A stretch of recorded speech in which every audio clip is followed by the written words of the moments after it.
It was Christmas time on the island of Sodor, and Sir Topham Hatt's engines were busy. The snow made their journeys difficult. They had to work hard to deliver passengers and goods to their destinations on time. This made the engines feel very reliable. Elizabeth pulled into the fitter's yard with Thomas's snowplow. "I don't need that silly old thing," huffed Thomas.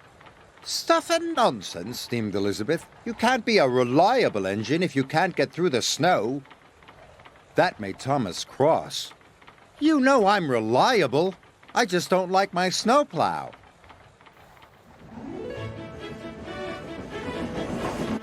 "Elizabeth is rude," Thomas chuffed. "And this snowplow makes my buffers ache." Later, Thomas saw Sir Topham Hatt talking to Elizabeth. "The Sodor cake factory is snowed in. Their Christmas cakes must get to the docks before the ship sails for the mainland. Let me do the job." "I need you on your line, Thomas. Besides, Elizabeth knows those roads well. She's very reliable." "I'm reliable too," huffed Thomas. "Apparently not reliable enough," Elizabeth chuffed. Now Thomas was crosser still.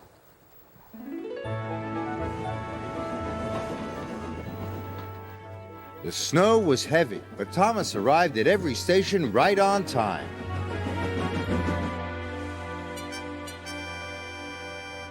Elizabeth was struggling to stay on the road. Her wheels did not like the slippery ice at all.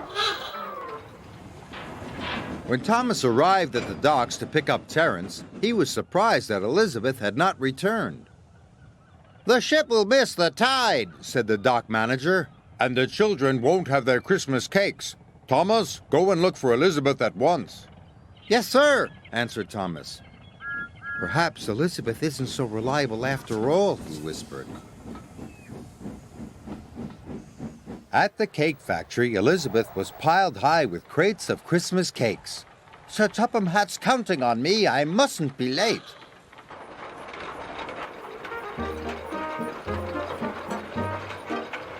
She chuffed onto the icy road. Suddenly, she was on a steep hill. Her driver applied the brakes. Elizabeth slid out of control into a deep snowdrift. Poor Elizabeth. Thomas and Terence puffed through the swirling snow. They couldn't see Elizabeth anywhere.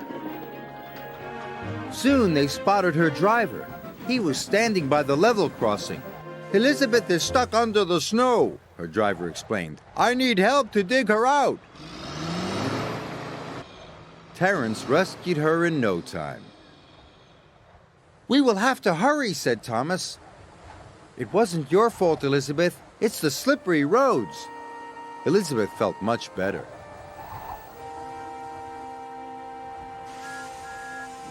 Thomas chuffed and puffed as fast as he could.